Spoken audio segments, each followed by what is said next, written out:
Olá! Hoje a gente vai explorar um livro muito, mas muito peculiar. Brasil, Coração do Mundo, Pátria do Evangelho. É uma obra que pega a história do Brasil que a gente conhece e vira de cabeça para baixo, propondo uma interpretação totalmente espiritual para a formação do nosso país. E a pergunta que o livro joga no ar é essa: e se a história de uma nação não fosse só uma sequência de acasos? E se tudo, desde o descobrimento até os dias de hoje, fizesse parte de um plano divino, um roteiro espiritual? É essa ideia que a gente vai desvendar aqui. Para a gente entender essa narrativa, nosso caminho vai ser o seguinte. Primeiro, o tal destino espiritual do Brasil. Depois, como esse plano divino teria sido desenhado. Aí a gente fala da formação da alma do nosso povo, passa pelas provas históricas, entende a independência sem guerras e, por fim, a grande missão, ser a pátria do Evangelho.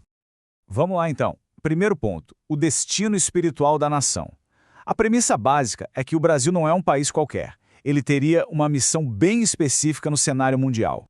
Sabe aquela ideia antiga de que o Brasil seria o celeiro do mundo, um lugar de riqueza material? Bom, segundo essa obra, o propósito espiritual ia muito, mas muito além. O Brasil teria sido escolhido para ser, na verdade, um celeiro de luz espiritual, uma fonte de fé e esperança para a humanidade inteira. E é daí que vem o conceito central, pátria do Evangelho. A metáfora que é poderosa. Imagina que a árvore do Evangelho, plantada lá na Palestina, já não estava dando os mesmos frutos na Europa, por causa das guerras e da ganância. A ideia é que Jesus teria então transplantado essa árvore para um solo novo e fértil, o solo do Brasil, para que ela pudesse florescer de novo. Ok, mas de onde veio essa missão toda? A gente entra agora na segunda parte, o plano divino. Segundo o livro, tudo começou com uma visita, e não foi uma visita qualquer. A narrativa nos leva lá para o século XIV. Jesus, em uma visita espiritual ao planeta, teria encontrado sua mensagem de amor completamente distorcida. A Europa vivia as cruzadas, muita violência, muita disputa de poder. Tudo em nome dele. E, desolado com isso, ele teria procurado um novo lugar para recomeçar. E aí, ao olhar para as terras que um dia seriam o Brasil, com sua natureza exuberante e seu povo ainda simples, é que ele teria declarado essa profecia. Um lugar onde sua mensagem de amor e fraternidade universal poderia, finalmente, criar raízes de verdade. E para esse plano gigantesco sair do papel, a gente tem um verdadeiro time espiritual. Jesus, claro, como o grande arquiteto do plano, depois um espírito chamado Eliu, que teria a missão de reencarnar como o infante Dom Henrique, lá em Portugal, para dar o pontapé inicial nas grandes navegações. E por fim, Ismael, que foi designado como o anjo da guarda, o protetor espiritual do Brasil. Certo, com o plano traçado e a equipe espiritual a postos, faltava o principal, né? O povo.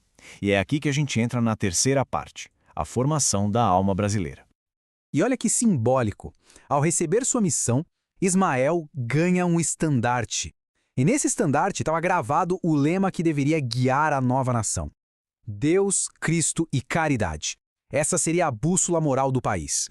E a alma brasileira, segundo o livro, foi intencionalmente forjada a partir de 3 povos. Os povos indígenas seriam a base, representando a simplicidade de coração. Os portugueses, muitos deles exilados, que vinham em busca de uma segunda chance.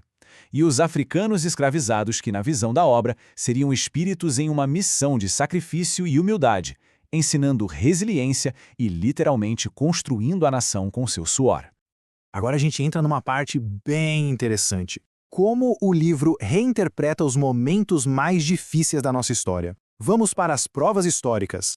Nessa ótica, nada foi por acaso. A invasão holandesa, por exemplo, não foi só uma guerra. Teria sido um jeito de trazer para cá um administrador como Maurício de Nassau, como um exemplo de progresso. As bandeiras, mesmo com toda a violência, teriam tido a missão espiritual de desbravar e unificar o território. E até em Confidência Mineira, o sacrifício de Tiradentes teria sido o preço para garantir que no futuro a independência viesse sem uma guerra civil. Ou seja, a história vira uma espécie de grande escola, sabe? Cada crise, cada conflito, cada dor, tudo seria uma lição orquestrada pela espiritualidade para ir moldando o caráter do povo brasileiro, preparando a nação para o seu destino final. E isso nos leva a um dos pontos centrais da obra, a nossa independência. A tese aqui é que ela foi pacífica de propósito por causa desse plano maior. Pensa que curioso, um conflito gigantesco lá na Europa com Napoleão Bonaparte acaba sendo, segundo o livro, a ferramenta divina perfeita. Foi essa confusão que forçou a vinda da família real portuguesa para cá, e com a corte aqui, o Brasil deixou de ser colônia, virou a sede do império, e a independência se tornou um passo quase natural, sem precisar de uma ruptura sangrenta. E aquela famosa frase de Dom João VI para o filho Dom Pedro, antes de voltar para Portugal, se encaixa como uma luva nessa narrativa. É como se ele estivesse dizendo, olha, se a separação for inevitável, que seja com você, em uma transição de pai para filho, e não numa guerra caótica.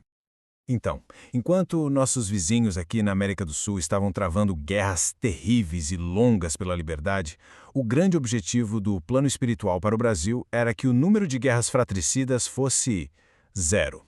A soberania deveria ser conquistada na paz. E chegamos à última parte, a conclusão de toda essa jornada. Qual era o objetivo final? O que significa ser de fato a pátria do Evangelho? É aqui que a narrativa amarra tudo com a chegada do Espiritismo. A doutrina espírita é apresentada como o Consolador prometido lá no Evangelho, uma nova fase da revelação cristã. E o Brasil seria, então, o terreno escolhido para ser o coração dessa fé renovada no mundo. E claro, para que a missão se cumprisse, figuras importantes do espiritismo brasileiro, como o Bezerra de Menezes, são descritas como missionários enviados por Ismael. A tarefa deles? Consolidar a doutrina do Deus, Cristo e caridade, estabelecer uma fé raciocinada e preparar o país para assumir seu papel espiritual no futuro.